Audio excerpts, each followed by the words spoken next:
Buongiorno e benvenuti a questa edizione del nostro telegiornale. Vediamo subito i titoli. Un ladro si arrampica sul tetto della palestra per rubare una grondaia ma precipita e muore. La tragedia al centro polifunzionale di via Azzurria a Catania. L'inchiesta su corruzione e appalti nella sanità, la rimozione di 2 assessori DC al centro della giunta convocata d'urgenza da Schifani. Dentro il falso centro estetico del Dottor B a Catania, a casa dello studente fuori corso di medicina denunciato per professione abusiva, trovate attrezzature e confezioni di botulino e acido ialuronico. La banda delle auto di lusso, la mente era un super esperto palermitano abile con le attrezzature elettroniche, tra i complici il titolare di un'officina che forniva le chiavi originali. Mobilità insostenibile, tempi d'attesa snervanti alle fermate della MTS, anche un'ora per un bus a Catania. Siamo solo a novembre ma in giro si respira già l'atmosfera natalizia, sempre più italiani contagiati dalla febbre degli addobbi in anticipo. Calcio, vale il primato solitario in attesa della sfida tra Salernitana e Crotone, la vittoria del Catania sull'Altamura. Contro i pugliesi la squadra di Toscano inanella il 9° risultato utile consecutivo. Calcio e crisi per il Palermo, 3 sconfitte nelle ultime 4 giornate, i rosanero scivolano lontani anche dalla vetta.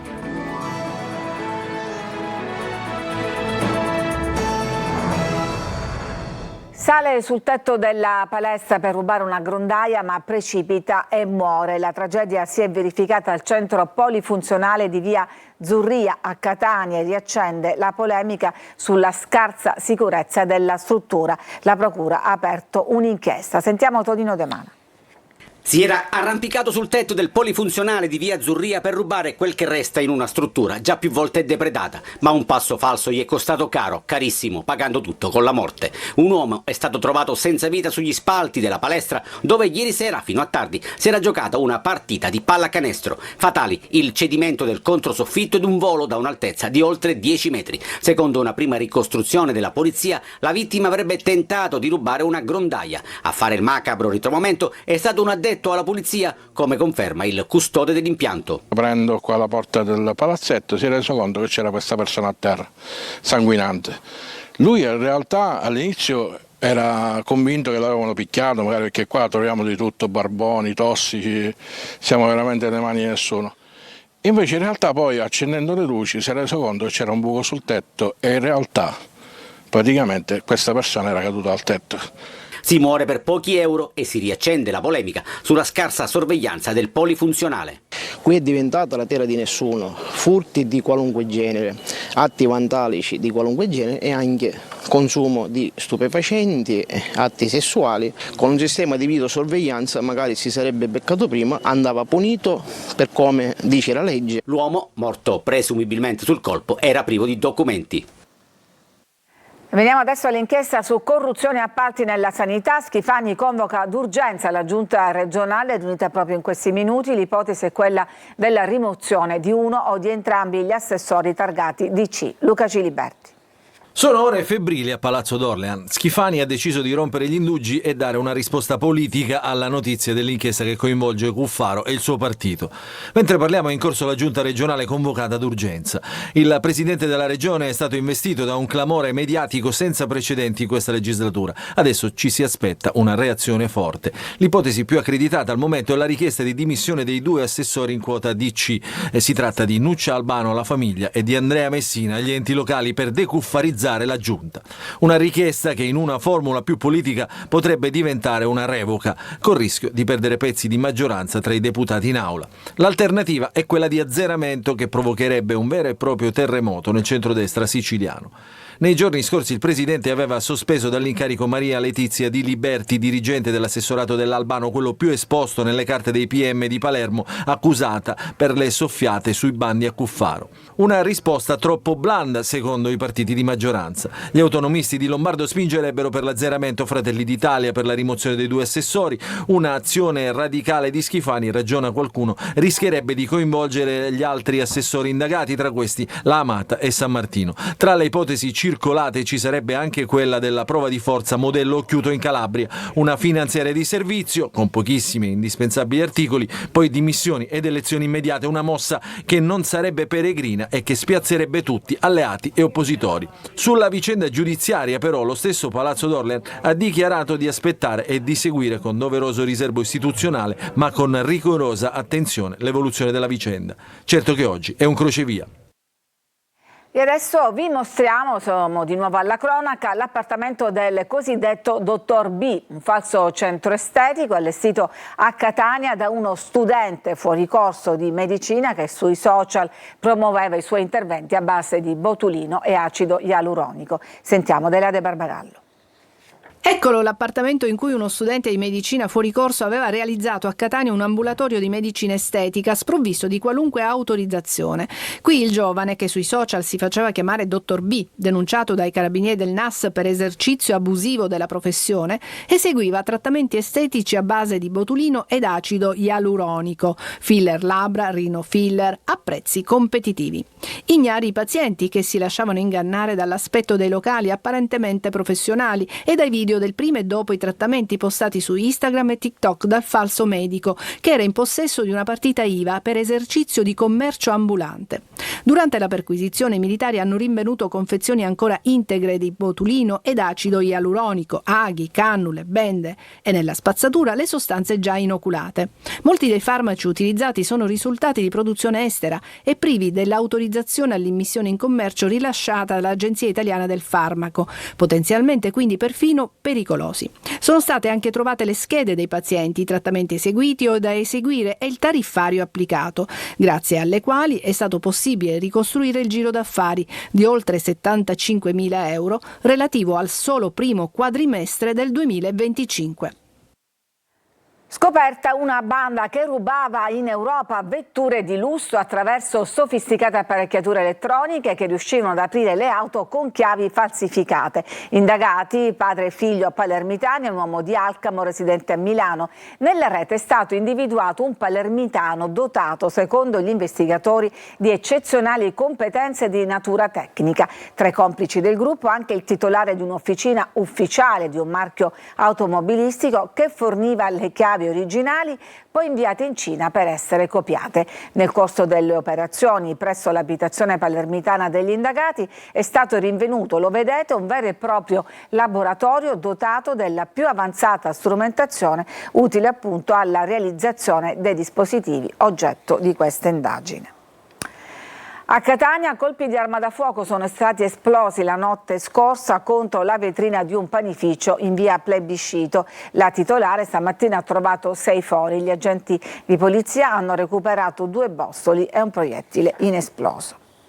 Andiamo a Palermo, dove pioggia, allagamenti e disagi hanno creato un film già visto e rivisto che riguarda la città di Palermo, ma anche a Mondello, strade impercorribili. Un albero cade nella zona del porto. Marco Gullà.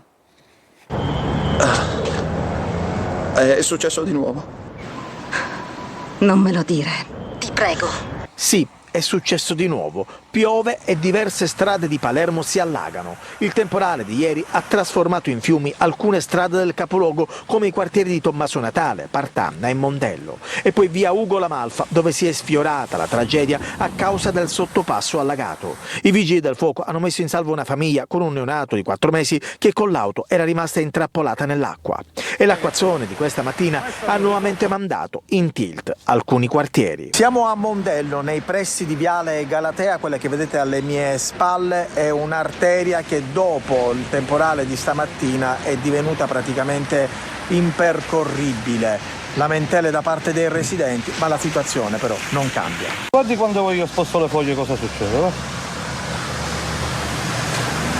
Allagamenti anche nella periferia sud della città, un albero invece è caduto di fronte al porto. Per fortuna nessun ferito o danno. Un film visto e rivisto, i soliti problemi che attanagliano da decenni la città.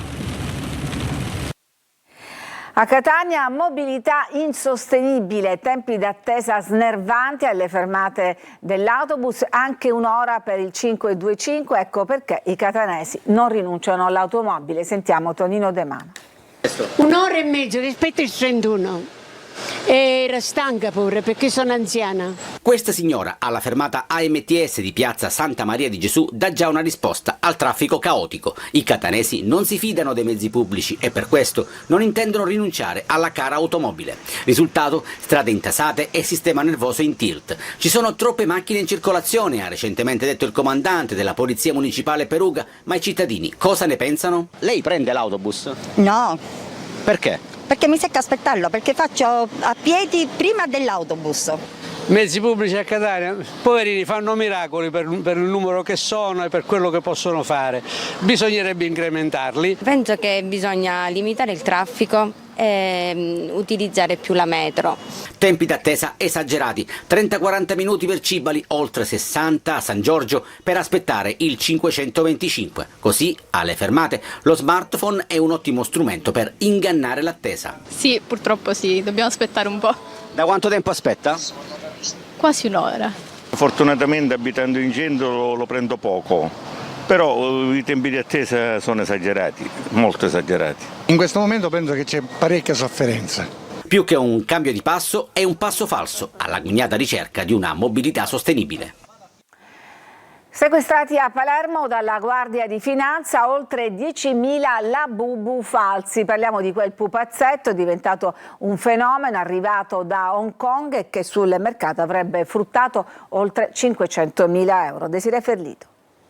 Da costosissimo pezzo da collezione venduto all'asta a Pechino per 130.000 euro alla carica dei 10.000 e oltre labubu fake scoperti dalla Guardia di Finanza di Palermo. Una cura tale da rendere difficile per un comune acquirente distinguere gli esemplari autentici da quelli finti. Loghi, colori e confezioni corredati da etichette e codici identificativi non conformi o del tutto falsificati. Il pupazzetto è diventato fenomeno del business, originariamente disegnato da un artista di Hong Kong e venduto in tutto il mondo dal colosso Pop Mart, diventato in poco tempo una vera e propria tendenza, ha invaso anche il mercato del falso.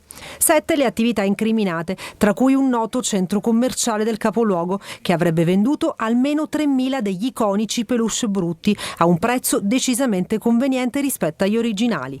Con poco più di 10 euro e una qualità più scarsa che difficilmente salta all'occhio di un non esperto, sarebbe stato possibile sentirsi una star del cinema o della musica sfoggiando un labubu. Denunciati i titolari dei negozi, i labubu falsi avrebbero fruttato sul mercato oltre 500.000 euro, cifra poco rilevante rispetto a un labubu pregiato e raro. Siamo solo a novembre, ma in giro si respira già l'atmosfera natalizia. Sempre più italiani, infatti, sono stati contagiati dalla febbre degli addobbi in anticipo. Eva Spampinato. Dopo il 31 ottobre hanno scongelato Mariah Carey. Esattamente, it's time. È solo novembre, ma la magia del Natale sembra già aver conquistato tutti. Dalle grandi città ai piccoli centri iniziano a comparire le prime luci e le decorazioni natalizie sono già protagoniste di vetrine e interi reparti. E incredibilmente molte persone hanno già iniziato a fare l'albero. Come Sara Iello, insegnante di lingue e mamma influencer, che quest'anno ha battuto tutti i record. Pare che chi faccia l'albero prima sia più felice. Noi siamo fan del Natale e ogni anno facciamo sempre un po' prima rispetto a quello che dice la tradizione. Certamente stiamo un po' esagerando quest'anno. Ma Sara si trova in buona compagnia. Secondo una recente indagine di Facile.it non abbiamo ancora attraversato l'autunno che quasi 2 milioni di persone hanno già fatto l'albero. C'è tantissima pressione, fare vedere che le decorazioni sono sempre più in pompa magna, ci sono anche i vari trend del Natale. Il mio per esempio sarà un albero di Natale con i colori tradizionali, un po' dello stile british e con i classici colori rosso, verde, oro. Complici il bisogno di conforto, la voglia di ritrovare un po' di serenità e la pressione dei social. Ma c'è anche questa tendenza, no, nel seguire i vari stili e i social ovviamente influiscono tantissimo. Forse anche un po' per questione di marketing. Le aziende già da settembre in realtà arrivano proprio anche dei comunicati stampa e si parla già del Natale. E dunque, arrivederci autunno, benvenuto Natale. Ci fermiamo, c'è una pausa e poi torniamo per parlare di parchi in città, da parchi che nascono a parchi invece abbandonati. A tra poco.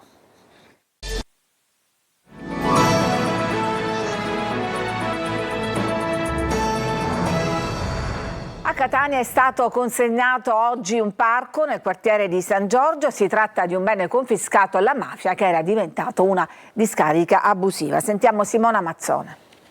Eccolo com'era in un'immagine dall'alto che mostra un terreno abbandonato diventato una discarica abusiva di rifiuti, anche pericolosi.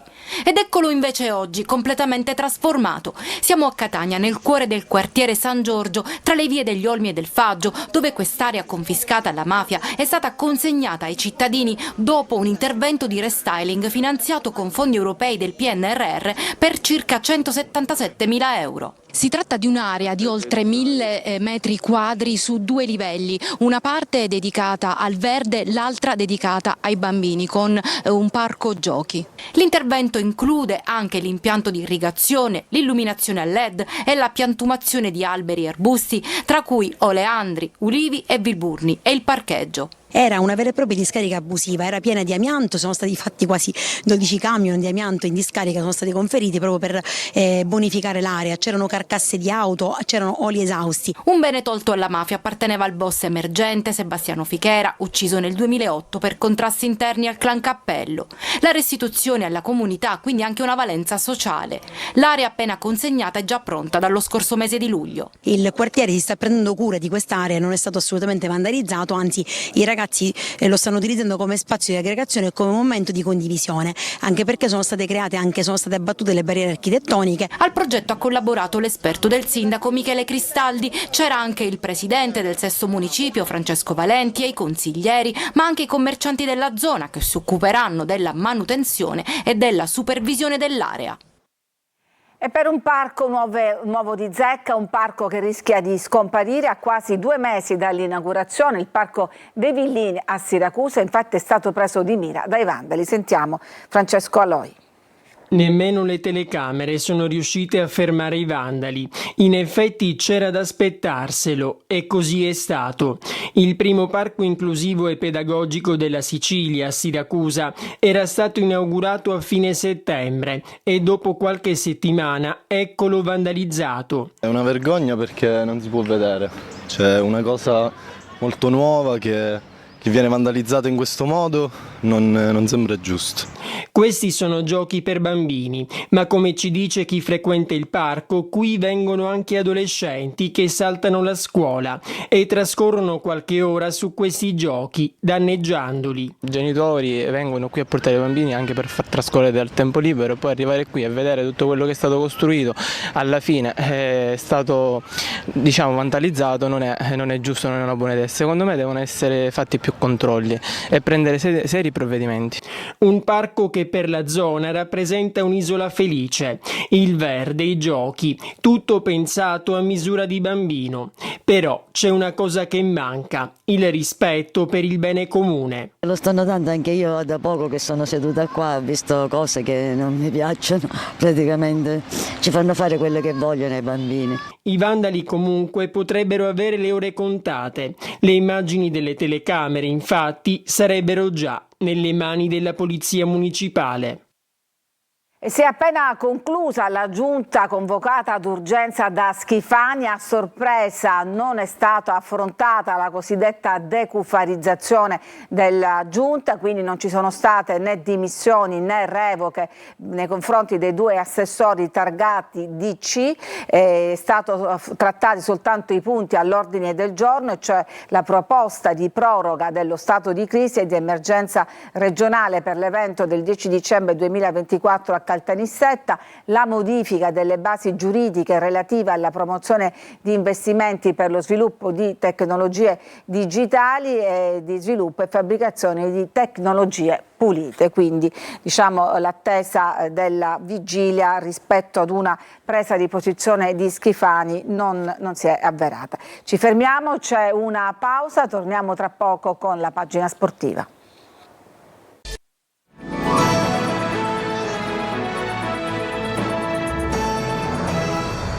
E siamo al calcio, il Catania batte l'Altamura con le reti di Gennaro e Cicerelli, rossazzurri in un ottimo momento. Sabato con il Casarano in crisi serve un altro step nella crescita che dura ormai da più di un mese. Marco Carli. 2 gol nel quarto finale di gara. Numeri da record al Massimino, la testimonianza di un gruppo solido aumentata dalla prestazione di un giocatore come D'Ausilio. Suo l'assist per il gol di Cicerelli, che ha l'intuizione di colpire col tacco da terra per far rotolare il pallone in rete. A proposito di intuizione, l'altra arriva da Di Gennaro, che decide di restare in proiezione offensiva per qualche minuto e si fionda da attaccante vero sulla palla messa in mezzo da Casasola. Tocca di precisione per la rete che abbatte il muro dell'Altamura al 70° di una gara scorbutica. Ma i gol si fanno se porti più uomini in area avversaria. Noi a volte la riempiamo poco quando arrivano i cross o situazioni pericolose. Questa volta l'ha riempita Di Gennaro, è andata bene così. Adesso viene il bello o il difficile per i giocatori e per la società. Limare i dettagli, per il club far capire alla squadra l'apprezzamento ma senza arrestare la crescita. Di certo c'è la convinzione di aver costruito un gruppo vero che sarà arricchito a gennaio, ma sempre con i dettami della società, inserire profili che sposino appieno il progetto, come Corbario o Aloi per fare 2 nomi. Sicuramente un mediano che prenderà il posto in lista proprio dello sfortunato Aloi. A proposito di lista, per inserire un esterno si deve capire chi sacrificare, in caso fra i trequartisti. Stesso discorso vale per il difensore, equilibri di lista. Ma gennaio è ancora lontano, ora c'è un'altra tappa. Il Casarano neopromosso, che era partito molto bene, adesso ha frenato di botto. 5 sconfitte consecutive fra campionato e Coppa. Il Catania sa che ogni avversario in C è tosto e difficile, ma l'obiettivo resta identico: un altro tassello verso il consolidamento, come è successo con l'Altamura. Invece crisi nera per il Palermo, 3 sconfitte nelle ultime 4 giornate, rosanero lontani anche dalla vetta, i tifosi tornano ad essere più che preoccupati. Marco Gullà. Lunedì nero. Il Palermo, dopo la sconfitta di sabato a Castellammare di Stabia, godrà di qualche giorno di riposo, considerato che nel weekend non si gioca per la sosta delle nazionali, ma è un inizio di settimana da incubo per i tifosi rosanero che rivedono i fantasmi delle passate stagioni. Etichetta da corazzata ad inizio campionato e poi, come di consueto, errori strutturali che emergono, soprattutto nell'allestimento della squadra. Monza e Modena scappano e fanno punti, vetta sempre più lontana. Se non cambiare marcia sarà un campionato difficilissimo. Dobbiamo partire dal sottoscritto, ripartire, resettare, liberare la mente e cercare di andare più forte, perché quello che ci è mancato oggi è stato quello. Poi sicuramente dobbiamo far meglio quando abbiamo la palla e cercare di costruire qualche occasione da gol in più. Occasioni da gol che il Palermo non ha avuto, almenti contro la Juve Stabia, nemmeno un tiro in porta. Poi Ampalo mai servito, Brunori poco efficace, centrocampo arido e senza luce. Al ritorno dalla sosta il Palermo sarà ospite dell'Entella. È tutto per questa edizione, vi lascio adesso ad Anteprima Corner con Angelo Gagliano, grazie a tutti, un buon pomeriggio.